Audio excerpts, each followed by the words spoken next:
Hello, എന്നാക്കുന്നു? ഇതെന്താ ഉച്ചക്ക് വേണ്ടേ?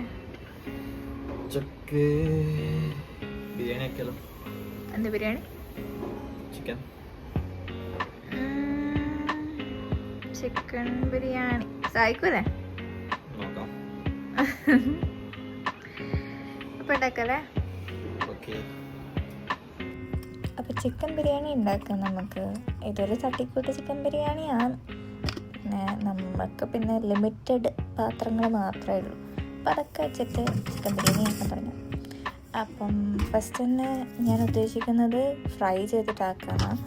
അപ്പം അതിന് വേണ്ടിയിട്ട് ചിക്കനിലേക്ക് ഞാൻ കുറച്ച് മഞ്ഞളും മുളക്, പിന്നെ കുറച്ച് ഗരം മസാല, പിന്നെ തൈര്, ഉപ്പും ഇതൊക്കെ ഇതാക്കി ഒന്ന് മാറിനേറ്റ് ചെയ്തിട്ട് ഫ്രിഡ്ജിൽ വെച്ചിട്ടുണ്ട് കുറച്ച് നേരത്തേക്ക്.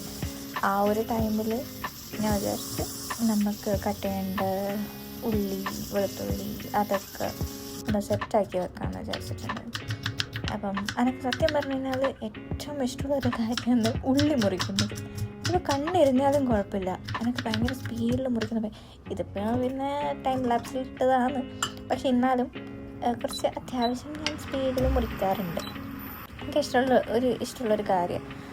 അപ്പോൾ ഞാൻ ഉള്ളിയൊക്കെ മുറിച്ച് വെച്ച് അതിൻ്റെ ഇടയ്ക്ക് പിന്നെ ഞാൻ അടുത്ത പരിപാടി തുടങ്ങി. അതായത് കുറച്ച് നേരം മാരിനേറ്റ് ചെയ്ത് വെച്ചിട്ടുണ്ടല്ലോ, അത് ഞാൻ എടുത്തിട്ട് ഞാൻ ഫ്രൈ ചെയ്യാൻ പറ്റും. അതായത് നമ്മൾ ഫുൾ ഫ്രൈ ചെയ്യണ്ട, ഒരു 70% ഒന്ന് വേകുന്ന വരെ ഒന്ന് ജസ്റ്റ് ഒന്ന് എന്താ പറയുക, ഒരു ഔട്ടർ പാർട്സ് ഒന്ന് ഡ്രൈ ആവുന്ന പോലെ അങ്ങനെ ഞാൻ ജസ്റ്റ് ഒന്ന് ഫ്രൈ ചെയ്ത് ഈ പാനിലൊന്ന് ഒരു ലോ ടു മീഡിയം ഫ്ലെയിം, ആ ഒരു ഫ്ലെയിമിലിട്ടിട്ട് ഞാൻ ജസ്റ്റ് ഫ്ലെയിം എന്നുള്ള ഇതിലിട്ടിട്ട് ഞാൻ എടുക്കുന്നതാണ്.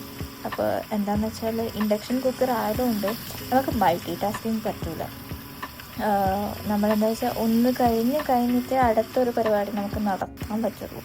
അപ്പോൾ അതിൻ്റെ ഇടയ്ക്ക് ഞാനിപ്പോൾ ഇങ്ങനെ അത് ചെയ്യുമ്പോൾ വേറെ അതായത് നമുക്ക് ഇൻഡക്ഷൻ കുക്കറിൽ വേണ്ടാത്തൊരു കാര്യം ഞാൻ ചെയ്തുകൊണ്ടിരിക്കുകയോ ചെയ്യല്. അപ്പോൾ ഉള്ളിയൊക്കെ ഞാൻ ജസ്റ്റ് അത്യാവശ്യം സ്ലൈസസ് ആക്കി വെച്ചിട്ടുണ്ട്.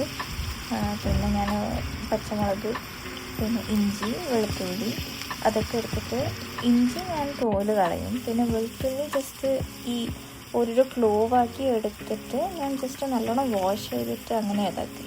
എനിക്ക് കുറച്ച് മടിയുള്ള കൂട്ടത്തിലാണ്, അപ്പം തോലെടുക്കാനൊന്നും കുറച്ച് ബുദ്ധിമുട്ടുള്ള കാര്യമായതുകൊണ്ട് ഞാൻ അതൊക്കെ എടുത്തിട്ട് അതിലേക്ക് ജാറിലിട്ടിട്ടൊന്ന് ജസ്റ്റ് ക്രഷ് ചെയ്തെടുക്കുക ചെയ്യും. അപ്പം ആ ക്രഷ് ചെയ്തെടുത്തിട്ടുണ്ട്. അപ്പോഴത്തേക്കും നമ്മൾ ചിക്കൻ ഏകദേശം റെഡിയായി. അപ്പോൾ ചിക്കൻ റെഡിയായി വരുന്ന അടുത്ത പരിപാടി എന്ന് പറയുന്നത്, ഇത് ഞാൻ എൻ്റെ അച്ഛൻ്റെ അടുത്ത് നിന്ന് കണ്ടത്. അതായത് നമ്മൾ ഉള്ളി വാട്ടി വെച്ച് ഏകദേശം ഒരു 80-70% ഉള്ളി നമ്മൾ ഓയിലിട്ട് ഫ്രൈ ചെയ്ത്, അതായത് നല്ലൊരു ഫ്രൈ ചെയ്ത് എടുത്തിട്ട് പിന്നെ അത് മസാലയിലേക്ക് ഇടുന്നത് എന്ന് വെച്ചാൽ ഇറ്റ് ഗിവ്സ് ബെറ്റർ ടേസ്റ്റ്. എനിക്ക് തോന്നുന്നത് തലശ്ശേരി ദം ബിരിയാണി അതിലൊക്കെ യൂസ് ചെയ്യുന്നതാണ്. നമ്മളെല്ലാം തന്നെ കണ്ണൂർക്കാരായതുകൊണ്ട് ആ ഒരു ടേസ്റ്റ് ഇഷ്ടമുള്ളൊരു ആൾക്കാരായതുകൊണ്ട് ഞാൻ വിചാരിച്ചു അത് അങ്ങനെ ചെയ്യാമെന്ന് വിചാരിച്ചു. കുറച്ച് ഓയിലിലേക്ക് ഞാൻ ഉള്ളിയൊക്കെ ഇട്ട് വാട്ടി, അതായത് നല്ലോണം ഫ്രൈ ചെയ്തെടുക്കുക ചെയ്യുന്നത്. പിന്നെ അതൊന്ന് ഫ്രൈ ആയി ഒന്നൊന്ന് കരിഞ്ഞു പോയി സത്യം പറഞ്ഞു കഴിഞ്ഞാൽ പിന്നെ കുഴപ്പമില്ല, നമുക്ക് ഉണ്ടാക്കാൻ മാത്രമാണല്ലോ, നമ്മൾ വേറെ ആർക്കും കൊടുക്കുന്നില്ലല്ലോ, നമ്മൾ വേസ്റ്റ് ആക്കാൻ പാടില്ല.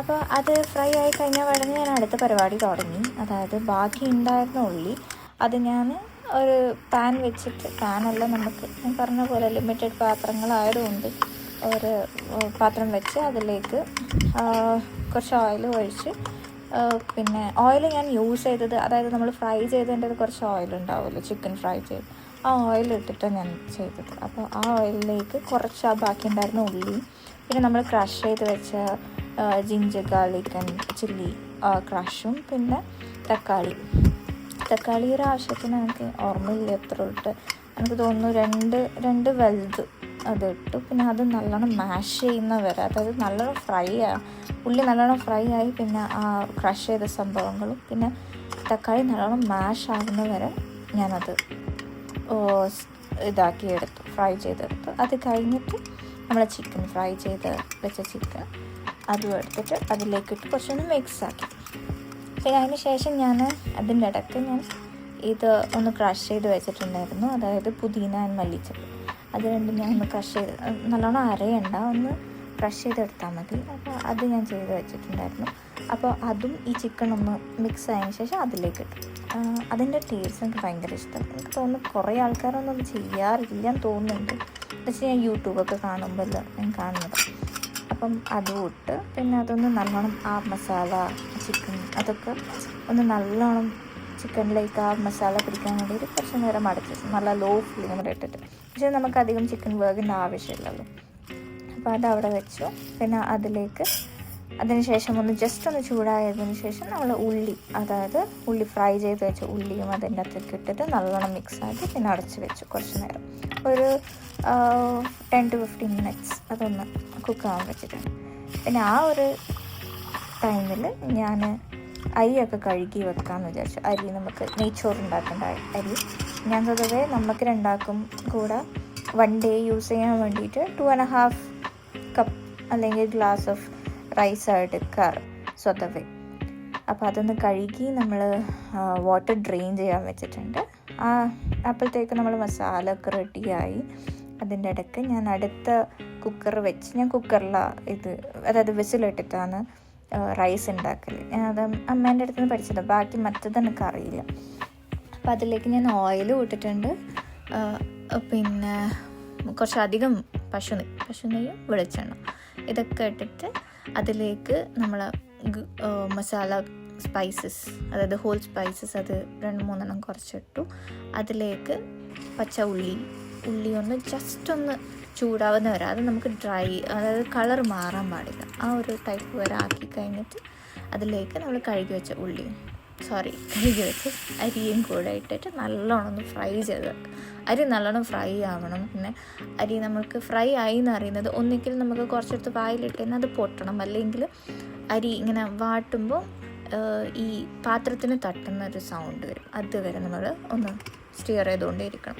അതിനുശേഷം വെള്ളം ഒഴിക്കണം. വെള്ളം ഞാൻ ആദ്യമേ ചൂടാക്കാൻ വെച്ചിട്ടുണ്ടായിരുന്നു, അതായത് കറക്റ്റ് അളവിൽ, അതായത് 1 glass ഓഫ് റൈസിന് 2 glass ഓഫ് വാട്ടർ. അത് നല്ലോണം തിളപ്പിച്ച് സൈഡിലേക്ക് മാറ്റി വെച്ചത്. അപ്പോൾ അതും കൂടെ ഇട്ടിട്ട് നമ്മൾ ജസ്റ്റ് ലോ ഫ്ലെയിമിൽ ഒന്ന് ജസ്റ്റ് വിസിൽ വരാനാകുമ്പോൾ ഓഫ് ചെയ്യും ആ ഒരു ഇതിൽ.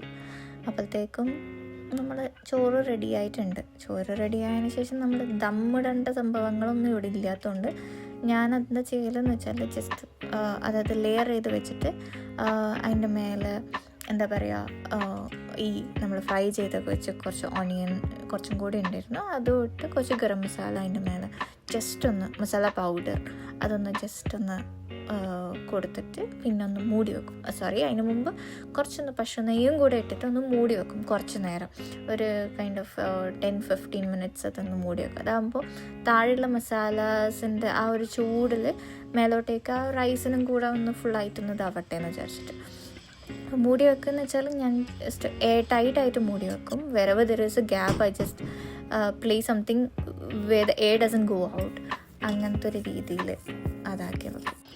അപ്പോൾ നമ്മളെ ബിരിയാണിയൊക്കെ റെഡി ആയിട്ടുണ്ട്, ready to serve and eat. അപ്പം നമ്മൾ ബിരിയാണീൻ്റെ കൂടെ കച്ചമ്പറുണ്ട്, പിന്നെ സ്വന്തം നമ്മൾ ബീട്രൂട്ട് അച്ചാർ, നമ്മളെ നാട്ടിൽ നിന്ന് കൊണ്ടുവന്ന ബീട്രൂട്ട് അച്ചാർ, അതൊക്കെ കൂട്ടിയിട്ട് കഴിക്കുമ്പോൾ എന്തൊരു അടിപൊളിയാണെന്നറിയോ.